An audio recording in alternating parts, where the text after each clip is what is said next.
নমস্কার দাদাভাই দিদিভাইয়ের, আশা করি আপনারা ভালো আছেন, আমিও ভালো আছি। আজকে বকুল কিচেনে রান্না হবে। এখানে নিয়েছি আমি ঝিঙা আলু দিয়ে পোস্ত বাটা করব। ওটা পোস্ত বাটা না, পোস্ত করব, সরি ভুল হয়ে গেছে। ঝিঙা আলু দিয়ে আমি পোস্ত করব। আর এখানে নিয়েছি আমি ফুলকপি আর দুটো আলু দিয়ে, ফুলকপি দিয়ে আমি আজ কাতলা মাছ দিয়ে আমি রান্না করব। আমার ভিডিওটা আপনারা একটু দয়া করে দেখতে থাকুন। কাতলা মাছ দিয়ে রান্না করব, আর ফুলকপি আলু, আর এখানে ঝিঙা আলু দিয়ে আমি পোস্ত করব।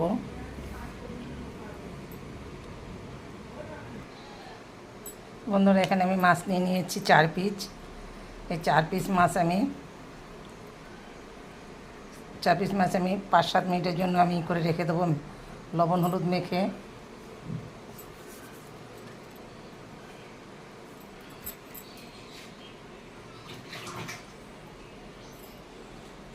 এর ভিতরে আমি একটু তেল দিয়ে দেবো।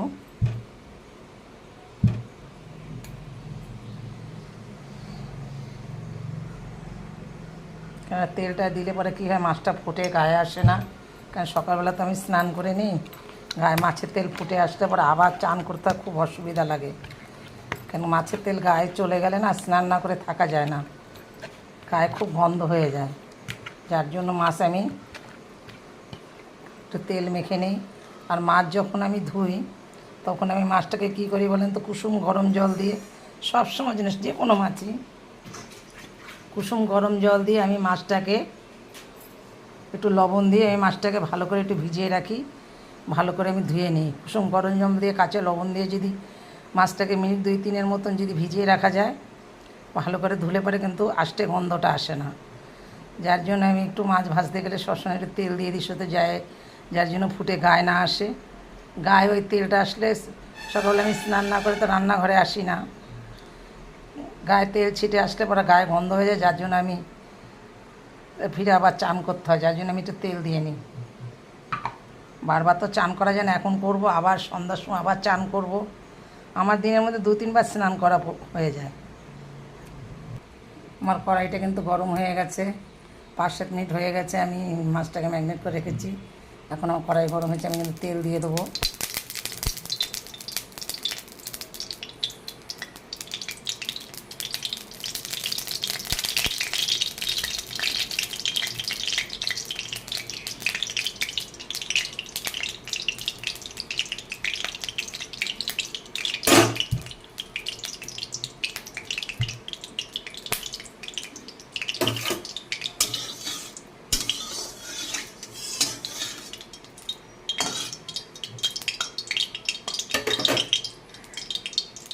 এখন কিন্তু আমি মাছটা দিয়ে দেবো, তেলটা আমার গরম হয়ে গেছে।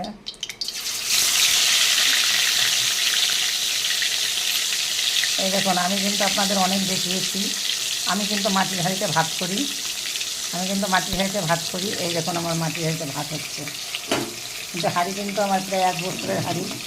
এই যে আমি ভাত বসিয়েছি, আমি কাঠেও করি, আঁচেও করি।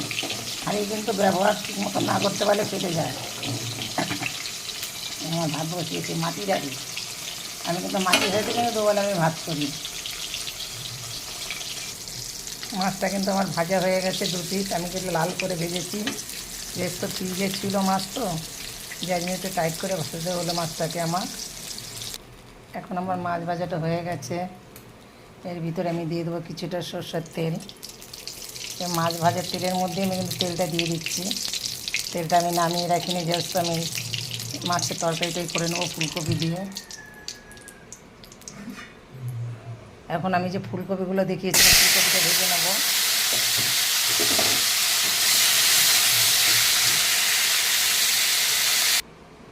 ফুলকপিটা আমি ভেজে নামিয়ে নিয়েছি। এখন এর সঙ্গে আমি আলুটাকে ভেজে নেবো। আমার ফুলকপি আলু কিন্তু ভাজা হয়ে গেছে। তেলের মধ্যে আমি আরেকটু তেল দিয়ে দেবো।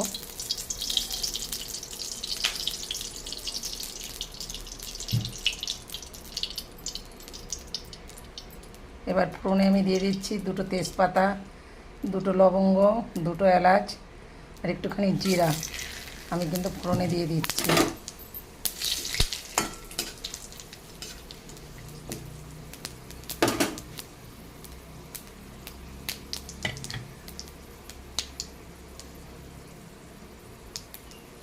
এখন আমি দিয়ে দেবো যে মশলাটা আমি বেটে রেখেছিলাম, আদা, রসুন, কাঁচা লঙ্কা, জিরা একসঙ্গে আমি বেটে নিয়েছি। এর সময় মশলা তো কম, যার জন্য একসঙ্গে আমি বেটে নিয়েছি। রসুন মাত্র 2 কোয়া রসুন দিয়েছি, কেন আমার তরকারিটা কম। এর ভিতরে আমি একটুখানি দিয়ে দেবো কাশ্মীরি লঙ্কার গুঁড়া, একটু কালারের জন্য দিয়ে দিলাম। এর ভিতরে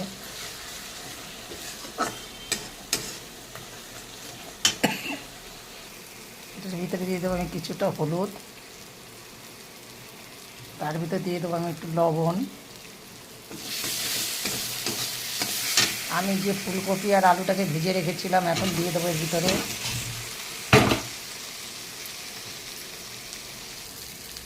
এখন আমার এটা কষানো হয়ে গেছে, আমি এখন দিয়ে দেবো জল।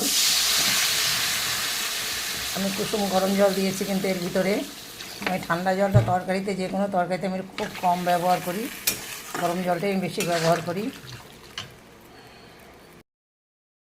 কি করে করবো তুই ঘোরা টিম করে যাচ্ছিস, সেটা মানে ভিডিও নষ্ট হয়েছে আমার।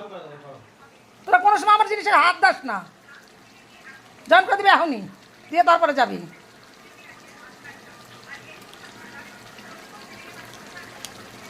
এখন আমার তরকারিটা হয়ে গেছে, আমি এখন একটু গরম মশলা দিয়ে দেবো।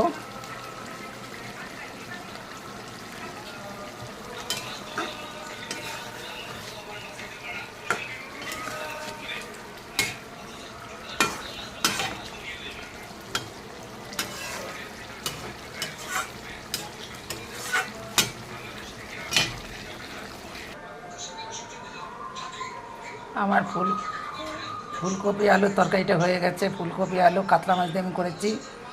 আমার ভিডিওর দেখে একটা লাইক, কমেন্ট, শেয়ার করে দেবেন, তাতে আমি খুব খুশি হব। আমি এখন নামিয়ে নিয়েছি।